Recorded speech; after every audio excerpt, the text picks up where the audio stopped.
कर्नाटकातील निपाणी शहरापासून निपाणी गारगोटी राज्य महामार्गावर अंदाजे 24 किलोमीटर आणि कोल्हापूर शहरापासून अंदाजे 40 ते 45 किलोमीटर या अंतरावर बाळूमामांचं आदमापूर हे क्षेत्र आहे. वाहतुकीची अनेक साधनं या मार्गावर सतत उपलब्ध असल्यानं भक्तगणांची सदैव गर्दी आदमापुरामध्ये होत असते.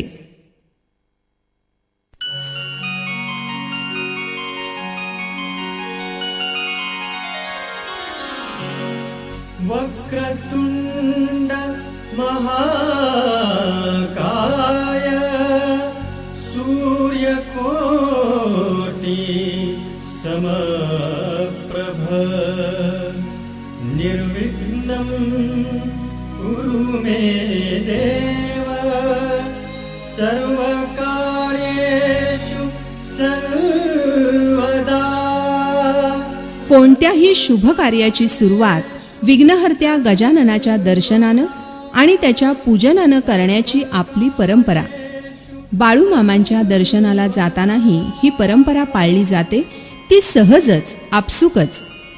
कोल्हापूर मुधाळ तिट्टा या मार्गावर तुरंबे फाटा इथं रस्त्याच्या उजव्या बाजूला गणपतीचं असणारं हे सुंदर मंदिर. इच्छुकांचं मनोरथ पूर्ण करणारा हा गणपती गणांचा ईश बाळूमामांच्या दर्शनाला जाणाऱ्या भक्तांना विघ्ननाशाचा आशीर्वाद देतो. आदमापुराकडे जाणारा प्रत्येक जण क्षणभर का होईना इथं दर्शनासाठी विसाव्यासाठी थांबतो. अत्यंत सुंदर अशी गणेशाची मूर्ती, मंदिराचं आकर्षक बांधकाम आणि आजूबाजूला पसरलेली वृक्षांची सावली हे बघून सर्वांचंच मन प्रसन्न होतं. असंख्य भक्तांसी आधारू, दुःख दैन्य निवारू, ऐसा महान संत सद्गुरू श्री बाळूमामा. बाळूमामा म्हणजे धनगर समाजातील अवतारी पुरुष, अखंड कर्मयोगी. श्री संत बाळूमामा यांच्या वास्तव्यानं पवित्र तीर्थक्षेत्र म्हणून उदयास आलेलं एक छोटंसं पण टुमदार असं गाव म्हणजे आदमापूर. सर्वच समाजातील असंख्य भाविक भक्तांचं हे आढळ श्रद्धास्थान, अनन्य प्रेरणास्थान.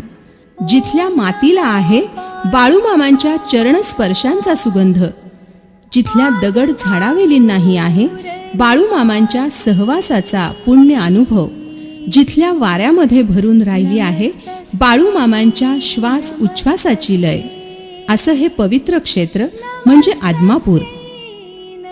संत श्री बाळूमामांनी आपल्या अवतार कार्याकरता निवडलेलं आदमापूर हे क्षेत्र ज्या ठिकाणी वसलेलं आहे तो परिसर 2 गंगांचा परिसर म्हणून ओळखला जातो.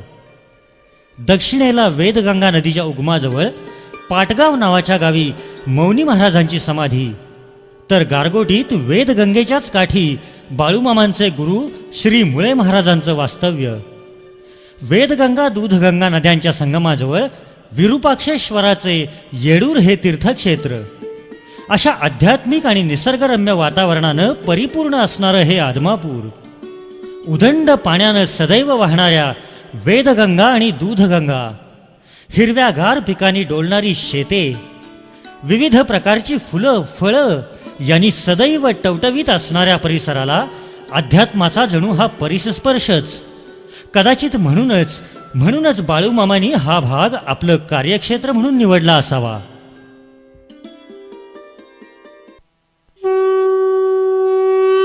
यदा यदा हि धर्मस्य ग्लानिर्भवति भारत अभ्युत्थानम् अधर्मस्य तदात्मानं सृजाम्यहम् परित्राणाय साधूनां विनाशाय च दुष्कृतां धर्म संस्थापनार्थाय संभवामि युगे युगे संभवामि युगे युगे. महाभारतातील हे वचन युगानुयुगे आपली सत्यता पटवत आलं आहे. जेव्हा जेव्हा धर्माचा नाश होतो, अनाचार माजतो, गरीब नाडला जातो, तेव्हा तेव्हा समाजाच्या उद्धारासाठी कोणीतरी दिव्य पुरुष संत परमात्मा जन्म घेतो आणि आपल्या अवतार कार्यानं समाजाचा उद्धार करतो. भारत म्हणजे संतांची, महंतांची, पुण्यवंतांची, देवदेवतांची भूमी. या भूमीत अनेक धर्म पंथ एकत्र गुण्या गोविंदानं नांदतात. इथं प्रत्येक समाजात एक तरी दिव्य पुरुष संत महात्मा होऊन गेलाय. ज्ञानेश्वर, तुकाराम, एकनाथ, कबीर, चोखामेळा, जनाबाई, मीरा अशी कितीतरी नावं घ्यावीत. त्यांच्याप्रमाणेच सदैव रानावनात मेंढ्यांच्या सोबतीनं काट्याकुट्यात दगडधोंड्यात प्रसंगी उपाशीपोटी वावरणाऱ्या अडाणी कष्टकरी अशा धनगर समाजातील लोकांच्या उद्धारासाठी, त्यांच्या कल्याणासाठी एक महान सत्पुरुष जन्माला आला. त्याचं नाव म्हणजे बाळूमामा. कर्नाटकातील तंबाखूसाठी सुप्रसिद्ध असलेल्या निपाणी शहराजवळील अक्कोळ या गावी सोमवार दिनांक 3 ऑक्टोबर 1892 साली हलसिद्धनाथांवर दृढ श्रद्धा असणाऱ्या सत्यव्वा आणि मायप्पा या मायपित्यांच्या पोटी बाळाप्पांचा जन्म झाला. अशिक्षित, अडाणी असणाऱ्या तरीही श्रद्धा असणाऱ्या या कुटुंबाला आणि इतर नातेवाईकांना तेव्हा माहितीही नव्हतं की आपल्या घरात एका सिद्ध पुरुषानं जन्म घेतलाय. परंतु तरीही त्यांना मुलगा झाल्याचा अतीव आनंद झाला. यथाकाल 12व्या दिवशी बारसं केलं आणि त्यावेळच्या प्रथेप्रमाणे आजोबांचं नावच या बाळाचं ठेवायचं ठरवलं. बाळाप्पा तेच पुढं दिव्यावतारी संत, जागृत दैवत बाळूमामा या नावानं लोकोत्तर ठरले. दिसा माजी बाळप्पा वाढत होता, परंतु सामान्य बालकांप्रमाणे त्याचं वागणं नव्हतं. एकलकोंडा, शांत स्वभावी, सतत कोणत्या ना कोणत्या तरी विचारात मग्न. कधी बाभळीच्या काट्यांची गादी करून ही माझी गादी म्हणून त्यावर झोपायचा, तर कधी मैलोन मैल मागे मागे उलट्या उड्या मारायचा. अशा विचित्र वागण्यामुळं घरच्या लोकांना त्याची काळजी वाटू लागली. बाळाप्पा वेडा तर नाही का, त्याला भूतबाधा झालीये? आणि मग त्यावर त्यांनी तांत्रिक मांत्रिक उपचारही सुरू केले. बाळप्पानं तेही सर्व सहन केलं, पण नियतीची अगाध लीला कुणाला कशी कळावी? अशा त्यांच्या वेगळेपणातच खरं तर त्यांचं भविष्य दडलं होतं. त्यांच्यातील देवत्व, असामान्यत्व मात्र इतरांना कळत नव्हतं. बाळाप्पा थोडा मोठा होताच तो सुधारेल या विचारानं मायप्पा सत्यवांनी त्याला अक्कोळच्या चंदू शेटजींच्या घरी गुरं राखण्यासाठी नोकरीला ठेवलं. तिथं त्यांना राहण्यासाठी गोठा आणि जेवण घेण्यासाठी एक छिद्र पडलेली थाळी दिली. एके रात्री चंदू शेटजींच्या आईला थाळीतील छिद्रातून साक्षात देवदर्शन घडल्यानं त्यांनी ती थाळी आपल्या देवघरात ठेवून बाळूमामांना दुसरी थाळी दिली. थाळी बदलल्यानं मात्र नाराज होऊन बाळूमामांनी ती नोकरीच सोडून दिली आणि परत आपल्या घरी आले. आणि मामांचे आईवडील पुन्हा काळजीत पडले. त्यांना मात्र काय करावं काही सुचेना. शेवटी लग्न केल्यावर तरी तो सुधारेल म्हणून मायप्पांनी बाळूमामांच्या लग्नाचा घाट घातला. बाळूमामांच्या प्रखर विरोधानंतर सुद्धा बाळूमामांचीच बहीण गंगूबाई, हिची मुलगी सत्यवा हिच्याशी म्हणजेच मामांच्या भाचीशीच लग्न ठरवलं. अखेर प्रचंड दबावापुढे नमून बाळूमामा लग्नाला तयार झाले. परंतु त्याच वेळी बाळूमामांनी आपल्या भावी सासऱ्याला उद्देशून एक भविष्यवाणी केली की लग्नाच्या दिवशी तुझी अंत्ययात्रा देखील खरकट पाणी पिऊन मंडपातून त्याच वेळी निघेल. मामांच्या या बोलण्याकडे मात्र सर्वांनी वेडपटपणाचं बोलणं म्हणून दुर्लक्ष केलं. मात्र खरोखरच लग्नाच्या दिवशी बाळूमामांच्या बोलण्याप्रमाणे मामांचे सासरे हिऱ्याप्पा खिलारे यांची प्रकृती अत्यंत बिघडली. त्यांनी सत्यवचनी मामांची महती ओळखली आणि बाळूमामांना बोलावून आपल्या मागे सर्व कुटुंबाची जबाबदारी घेण्याचं वचन मागितलं. मामांनी ते वचन देताच हिऱ्याप्पांना जोराची उलटी होऊन त्यांची प्राणज्योत मालवली आणि मामांची भविष्यवाणी मात्र खरी ठरली. लग्नाच्या मांडवातूनच प्रेतयात्रा निघाली. मामांची उक्ती आणि कृती याची कीर्ती मात्र सर्वदूर पसरू लागली. मामांची महती लोकांना समजू लागली. त्यांचं दिव्यत्व, त्यांचं वेगळेपण लोकांच्या लक्षात येऊ लागलं. मामांच्या चमत्कारांच्या अशा अनेक गोष्टी लोकांनी वारंवार अनुभवल्या. खरं तर सद्वर्तन आणि सद्धर्माचे महत्त्व सांगण्याकरता आणि त्यांच्या रक्षणासाठी कित्येक संतांना आपल्या मनाविरुद्ध असे अनेक चमत्कार करावे लागले आहेत.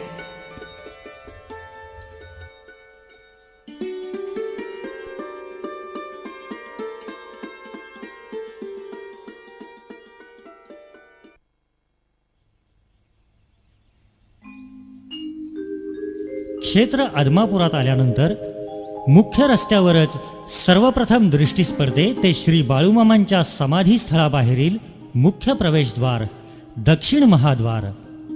अत्यंत कोरीव नक्षीकामातून कर्नाटकातील प्रसिद्ध गुलाबी रंगांच्या दगडांमधून साकारलेले अप्रतिम शिल्पकाम म्हणजे हे दक्षिण महाद्वार.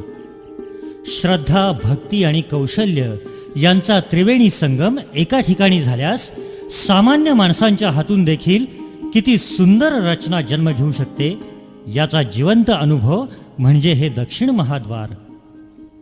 भक्तांसाठी बाळूमामांचे दर्शन हा जर स्वर्गसुखाचा अनुभव असेल तर त्या स्वर्गाचे महाद्वार देखील असेच असावे याची प्रचिती देणारे हे दक्षिण महाद्वार. दक्षिण महाद्वाराची उंची 40 फूट, दोहो बाजूस नगारखाने, मधोमध घुमट, घुमटामध्ये साक्षात मारुतीरायांची काळ्या पत्थरातील मूर्ती, बाहेरील बाजूस सुंदर कोरीव काम, दोन्ही बाजूंना द्वारपाल, त्याचप्रमाणे दोन्हीही बाजूंना बाळूमामांच्या प्रिय मेंढ्यांची चित्रे, भगवान शंकर आणि आद्य दैवत गणेशाच्याही मूर्ती दक्षिण महाद्वारावर कोरलेल्या आढळतात. अशा दक्षिण महाद्वाराच्या दर्शनानेच श्रद्धावान भक्त अधिक श्रद्धायुक्त होऊन बाळूमामांच्या दर्शनासाठी अधीर होऊन जातो.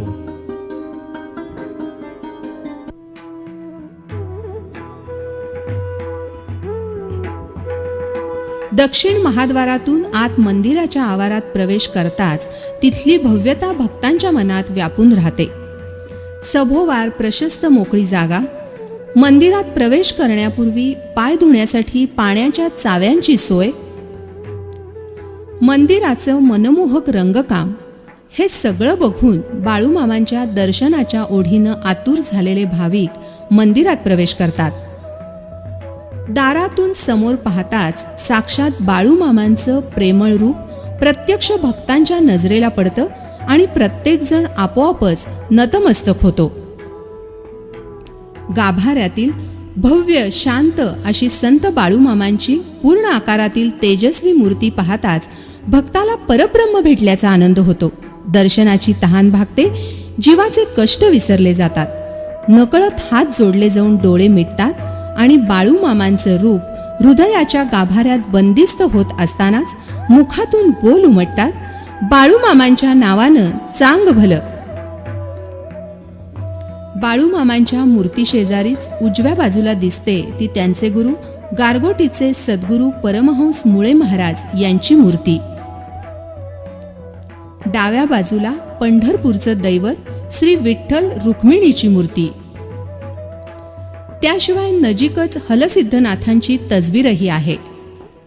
याशिवाय मंदिरामध्ये भिंतींवर चहूबाजूला बाळूमामांच्या जीवनातील प्रसंग आणि ओव्या यांचं रेखाटनही केलं आहे.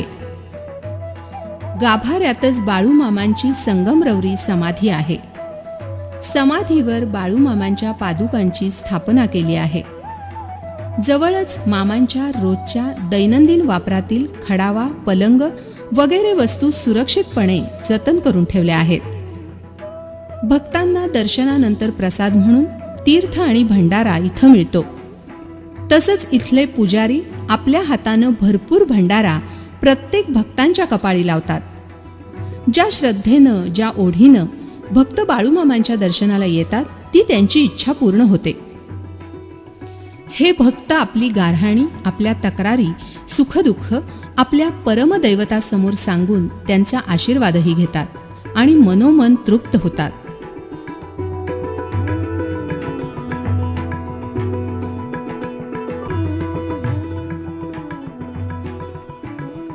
आदमापुरातील समाधी मंदिर परिसरामध्येच बाळूमामांच्या मंदिराशेजारी असणारं हे दत्त मंदिर.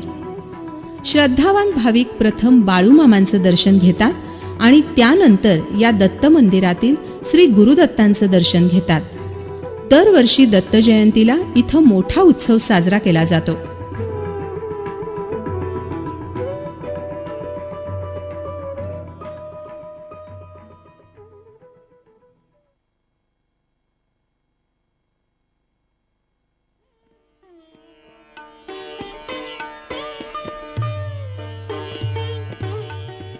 मंदिराच्या मागील बाजूची ही दुमजली प्रशस्त आखीव रेखीव इमारत म्हणजेच आलेल्या भक्तांच्या राहण्याच्या विश्रांतीच्या सोयीसाठी बांधलेले सर्व सोयींनी युक्त असे यात्री निवास. ज्या भक्तांना बाळूमामांच्या सहवासात काही काळ घालवण्याची इच्छा असते अशांची येथे मोफत राहण्याची सोय केली जाते. राहण्यासाठी कोणताही मोबदला नाही. सर्व सोयी शिवाय प्रसंगी अडचणीतील भक्तांना चहा आणि जेवणाची व्यवस्था देखील इथल्या आतिथ्यशील पुजाऱ्यांकडून केली जाते. कोणी स्वेच्छेने देणगी दिलीच तर त्याचा आनंदाने स्वीकार करतात, पण कोणतीही जबरदस्ती नाही. गेली कित्येक वर्ष येथील सेवा परमकृपाळू दयाळू बाळूमामांच्या आशीर्वादाने अव्याहतपणे सुरूच आहे.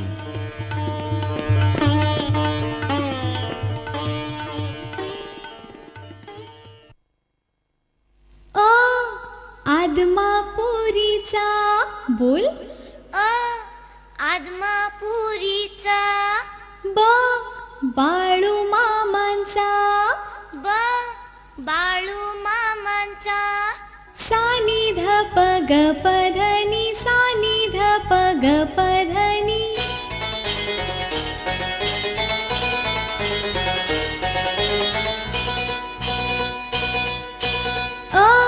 आदमापुरीचा बाळू मामांचा प्रत्येक तीर्थक्षेत्राप्रमाणेच आदमापुरातही वेगवेगळ्या वस्तूंची आकर्षक दुकानं आढळतात. इथं बाळूमामांच्या पूजेसाठी लागणाऱ्या हार, उदबत्ती, कापूर, नारळ, प्रसादाचं साहित्य याप्रमाणेच बाळूमामांच्या जीवनावर प्रकाशित ग्रंथ, विविध कंपन्यांच्या बाळूमामांच्या गाण्यांच्या, त्यांच्यावरील कथांच्या, भेदिक शाहिरीच्या ऑडिओ आणि व्हिडिओ कॅसेट्स देखील उपलब्ध आहेत.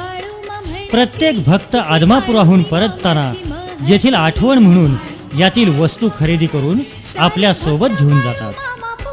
बाळूमामांच्या आशीर्वादानं इथं सर्वत्र शांतता आणि सुबत्ता आढळते आणि ही संपन्नता जागोजागी नजरेस पडते.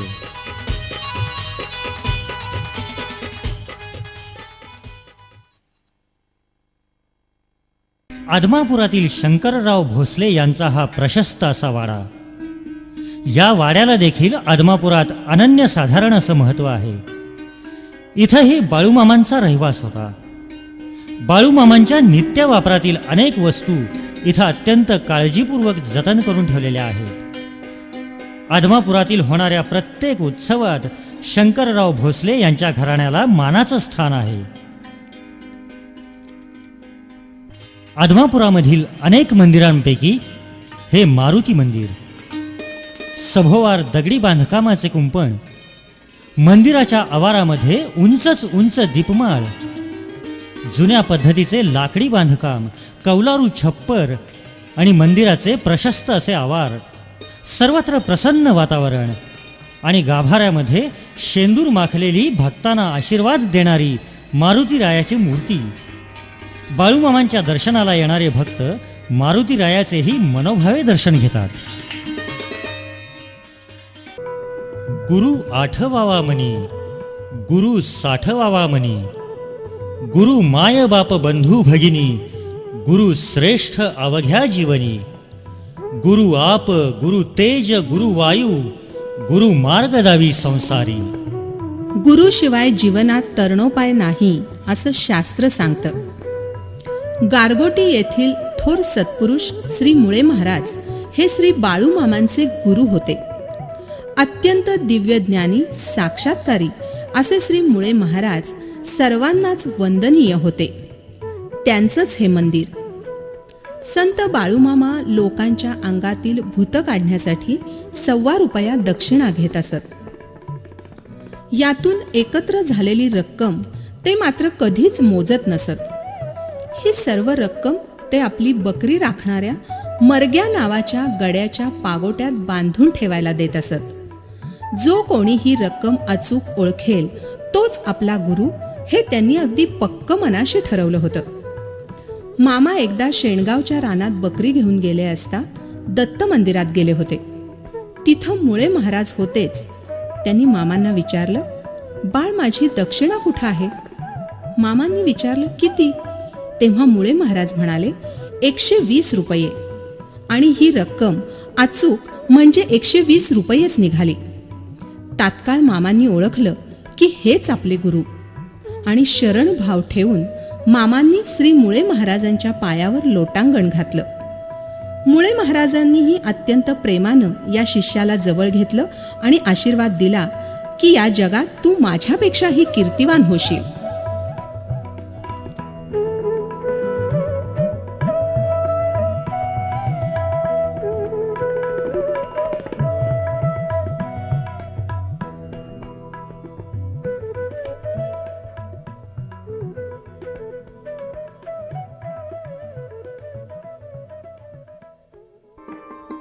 कोल्हापूर जिल्ह्यातील कागल तालुक्यात चिकोत्रा नदीच्या काठावर एक छोटंसं गाव आहे. त्याचं नाव मेतके. संत बाळूमामांच्या चरित्रात आदमापुरापाठोपाठ आदमापुरा इतकेच महत्त्व मेतकं या गावाला आहे. मुबलक पाणी, अमाप निसर्ग संपदा आणि प्रेमळ लोक यामुळं हा भाग धनगरांना फारच आवडीचा आहे. इथं बाळूमामांनी स्वतंत्रपणे बकऱ्यांचा तळ ठेवला होता. या मेतके गावातही बाळूमामांचे मंदिर आहे. या मेतक्याच्या बाळा पाटलांनी एकदा सुगीमध्ये जोंधळ्याची पेरणी केली होती. पीक कापणीच्या वेळी पाहिले तर अवघा 200 पेंड्या कडबा, फार तर 2-2.5 पोती जोंधळा निघाला असता. बाळा पाटील फार निराश झालेले. एवढ्यात तिथून निघालेल्या बाळूमामांनी सांगितलं की धान्य आजच पोत्यात भरून घेऊ नको, उद्या पहाटे 4ला सुरुवात करा. एवढं सांगून ते गेलेही. प्रथम बाळू पाटलांचा विश्वासच बसेना, पण यात नुकसान तर काही नाही या विचारानं थोडं थांबून बाळ पाटलांनी पहाटे 4 वाजता धान्य भरायला सुरू केले. आणि काय आश्चर्य, केवळ 200 पेंड्या कडब्याला जवळजवळ 22 पोती धान्य मिळालं. बाळा पाटलांच्या आनंदाला सीमाच राहिली नाही. खरंच ईश्वरी लीला अगाध म्हणतात ते खोटं नाही. याच बाळा पाटलांच्या घरी बाळूमामांच्या कृपाप्रसादाने आटलेल्या म्हशीला पुढे 6 महिने दूध येत होतं. संत बाळूमामा पांडुरंगांचे भक्त होते. एके दुपारी बाळूमामांना आज्ञा झाली, जनकल्याणासाठी लोकसंग्रहासाठी पांडुरंगाचा सप्ताह कर आणि त्या निमित्तानं भंडारा करून लोकांना अन्नदान कर. याच मेतके गावी सर्वांच्या विचारानं बाळूमामांनी पांडुरंगांचा सप्ताह करून भंडाऱ्याची प्रथा सुरू केली. त्यांच्याच प्रेरणेने आणि आशीर्वादाने आजही ही प्रथा मेतके येथे अविरत सुरू आहे. याच मेतके येथील 1934 सालच्या भंडाऱ्याच्या वेळी घडलेल्या विलक्षण अद्भुत प्रकाराने बाळूमामांचे अलौकिक दैवी सामर्थ्य त्यांच्या भक्तांना पुन्हा एकवार कळून आलं. संत महात्म्यांपुढे निसर्गाला देखील कशी माघार घ्यावी लागते याचा हा पुरावाच म्हणावा लागेल. 1934 साल मेतके येथे सर्वत्र सप्ताहाचे भक्तिमय वातावरण, अपूर्व उत्साह, भंडाऱ्याची जोशात तयारी, प्रत्यक्ष बाळूमामांची उपस्थिती, 21 काहिलींमध्ये खीर, भात आणि आमटी तयार झालेली. लोक प्रसाद घेण्यासाठी पंक्तीत बसलेत. एवढ्यात आकाश काळवंडून आलं. उत्तर बाजूकडील आकाशातून वळवाच्या पावसाच्या ढगांनी दाटी केली. कोणत्याही क्षणी मुसळधार पाऊस सुरू होऊन साऱ्या प्रसादात पाणी कालवलं जाणार या चिंतेने जो तो भयग्रस्त झालेला. आता काय करायचं? एवढ्यात बाळूमामा उठले. त्यांनी आपल्या इष्टदेवतेचं स्मरण केलं, आपल्यातील सामर्थ्याला आवाहन केलं आणि दोन्ही हात ढगांकडे पसरून जोरानं म्हणाले, का रे, आमच्या अन्नात माती कालवायला येता? खबरदार! आणि जणू काही घडलंच नाही अशा निर्विकारपणे माघारी वळले. तोपर्यंत सर्वांनाच आश्चर्यकारक दृश्य पाहायला मिळालं. मेतक्याकडे येणारे ढग पश्चिमेकडे वळले. तिकडे जोरात पाऊस पण पडू लागला. पण जिथं भंडारा चालू होता तिथं पाण्याचा एकही थेंब आला नाही. किती अलौकिक असा हा प्रकार! म्हणूनच आजही भक्त मेतक्यातील महाप्रसाद शक्यतो चुकवत नाहीत. तेथील प्रसाद महत्भाग्याचा समजला जातो. मेतके येथील मंदिरातील आणखी एक वैशिष्ट्य म्हणजे मंदिरातील मधोमध असणारा खांब.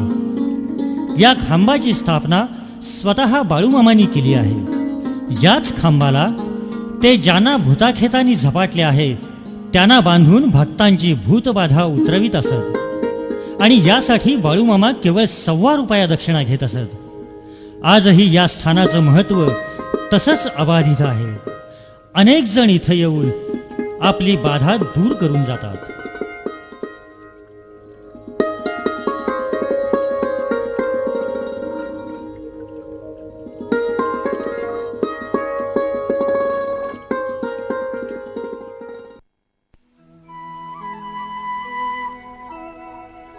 ओम नमो बाळूमामा.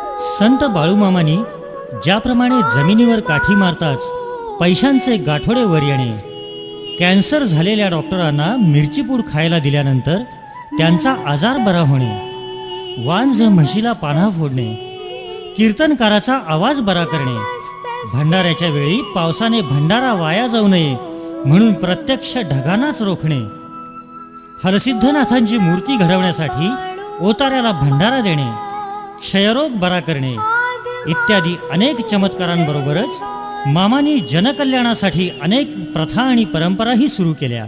नमस्ते त्यापैकीच एक म्हणजे आंबील प्रसाद.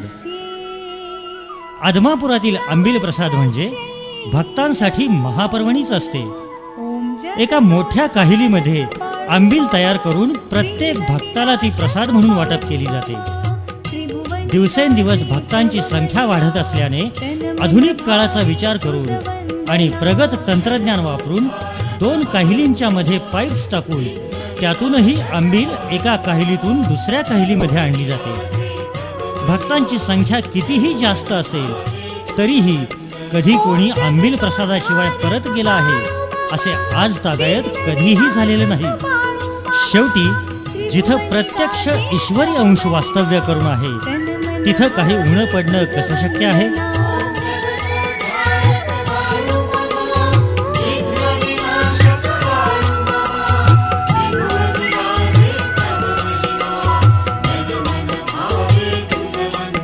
ओम जगतोद्धारक बाळूमामा, विघ्न विनाशक बाळूमामा, त्रिभुवनी गाज. बाळूमामा हे धनगर समाजातील साक्षात्कारी संत पुरुष होते. परंपरागत बकरी पालनाचं काम ते करत असत. बकऱ्यांवर बाळूमामा स्वतःच्या मुलांप्रमाणे प्रेम करत असत. या बकऱ्यांपासून मिळणाऱ्या लेंड्या म्हणजे तर त्यांच्यासाठी जणू लक्ष्मीच. याच लक्ष्मीच्या पूजनाची म्हणजेच लेंडी पूजनाचा कार्यक्रम कार्तिक शुद्ध प्रतिपदेला म्हणजेच दिवाळी पाडव्याला आदमापुरात मरगुबाई मंदिराजवळ केला जातो. बकरी भुजवण्याचा कार्यक्रम झाल्यानंतर या लेंड्यांच्या राशींची पूजा केली जाते आणि त्यानंतर महाप्रसाद होतो. यावेळी विस्तवावर दूध उतू घालवण्याचा कार्यक्रम होतो. ज्या दिशेला दूध उतू जाईल त्या दिशेला उत्तम पीक पाणी होऊन सुबत्ता नांदेल असं समजलं जातं.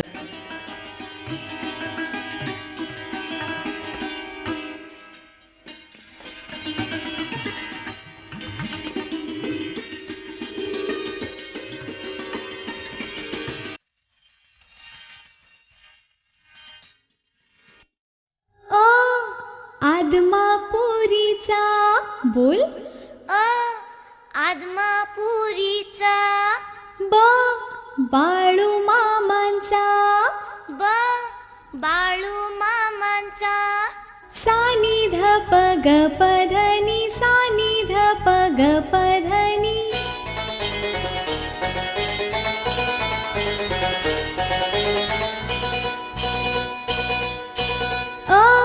आदमापुरीचा ब बाळूमामांचा. आदमापुरीचा ब बाळूमामांचा. बाळूमा बाळूमा म्हणती किती वाढू मी मामाची महती. सारे भक्त बाळूमामा पूजिती. आदमापुरीचा ब बाळूमामांचा.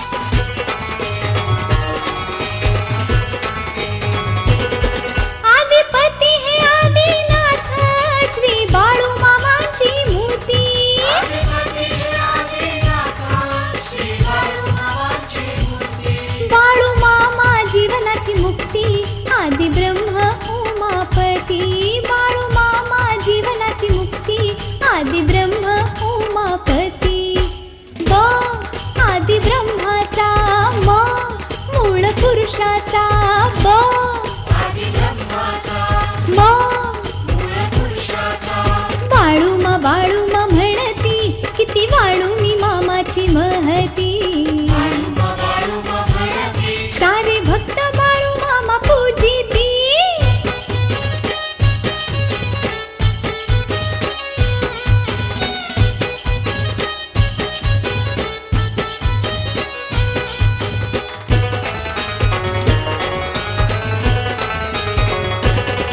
फाल्गुन वद्य एकादशीला इथं भंडाऱ्याची महती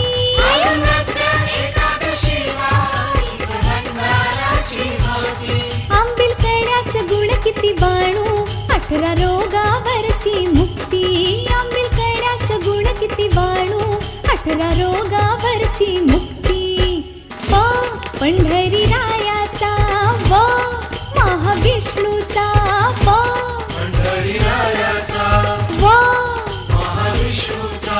बाळूमा म्हणती किती वाळू मी मामाची महती सारे भक्त बाळू मामा पूजिती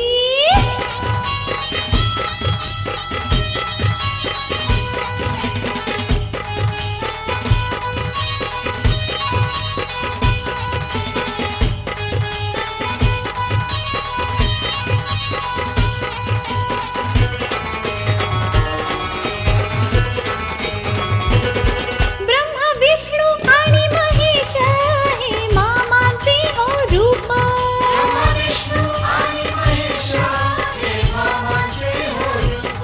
माणसातून झाला हा देव आगळेच हे स्वरूप माणसातून झाला हा देव आगळेच हे स्वरूप स सद्गुरूचा न नाथ सिद्धाचा स न बाळूमा म्हणती किती वाळू मी मामाची महती सारे भक्त बाळू मामा पूजिती ओ आदमापुरीचा ब बाळू मामांचा ओ ब बाळूमा म्हणती किती वाळू मी मामाची महती सारे भक्त बाळू मामा पूजिती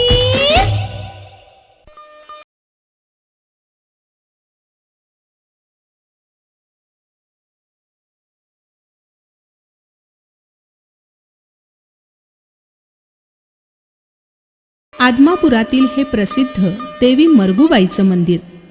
संत बाळूमामा जेव्हा बकरी राखत असत आणि बकऱ्यांचा तळ इथं पडत असे तेव्हा बाळूमामांचं वास्तव्य याच मरगुबाईच्या मंदिरात असे. एकदा बाळूमामांनी मरगुबाईला आवाहन केलं होतं की हे देवी, माझ्या समाजातील लोक हे अत्यंत अडाणी आहेत. केवळ मर कष्ट करणं एवढंच त्यांना ठाऊक आहे. कधी चुकून माकून त्यांच्याकडून तुझी अवहेलना झालीच, तुझ्या ठाण्याला त्यांचा पाय लागला तर त्यांच्यावर रागवू नकोस. त्यांना माफ कर, त्यांना आपल्या पोटाशी घे, त्यांना सदैव भरभराटीचा आशीर्वाद दे. तुझा गाडा ओढण्यासाठी मी सदैव तत्पर असेन. त्यांना रोगराईपासून मुक्त कर आणि त्याप्रमाणेच बाळूमामांची आज्ञावजा विनंती मान्य करून देवी मरगुबाई अत्यंत प्रेमळ अंतःकरणानं भक्तांना अभय देऊन सदैव आशीर्वादच देत असते. आजही हा माळ मरगुबाईचा माळ म्हणून ओळखला जातो आणि बाळूमामांच्या मेंढरांचा तळ इथं असतो. याच मंदिरात बाळूमामांनी आपला देह ठेवला.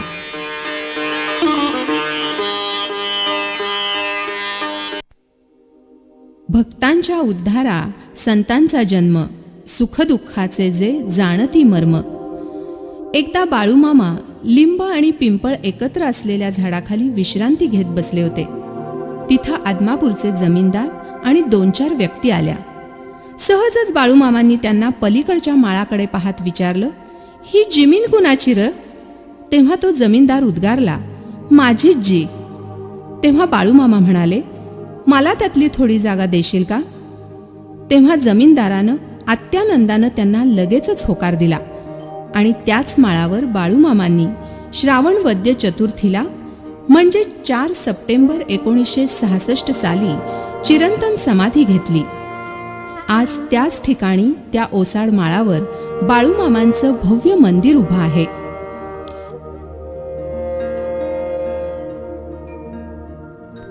ज्या दिवशी झाडं उभ्यानं पेटतील त्या दिवशी मी नाही असे समजा. मला कोठूनही हाक मारा, मी त्या ठिकाणी उभा आहे. मी जो येथे दिसे तो धरणी पूर्वी असे.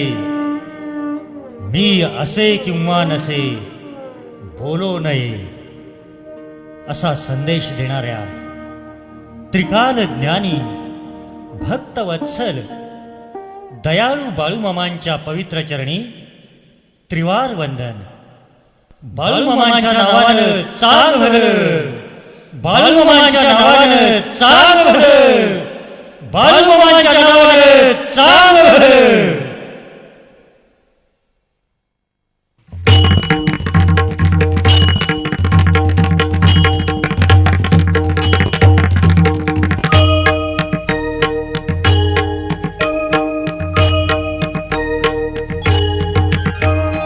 जय देव जय सिद्ध पुरुषा, आरतियो वाणी तो पुरवावी मनीषा.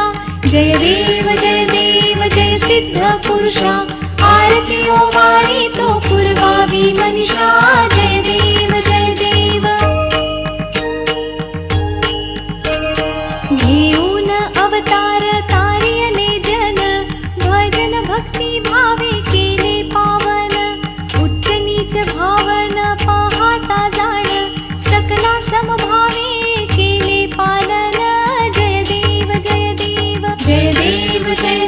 जय सिद्ध पुरुषा, आरतियो वाणी तो पुरवावी मनीषा. जय देव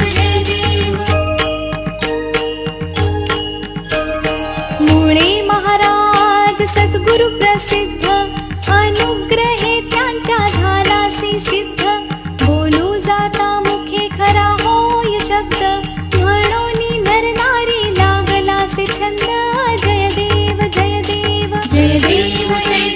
जय सिद्ध पुरुषा, आरतियो वाणी तो पुरवावी मनीषा. जय देव आदमापूर गावी देहावसान, श्रावण वद्य चतुर्थी तिथी नेम जाण.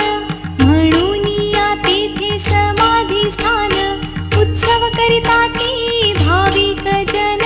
जय देव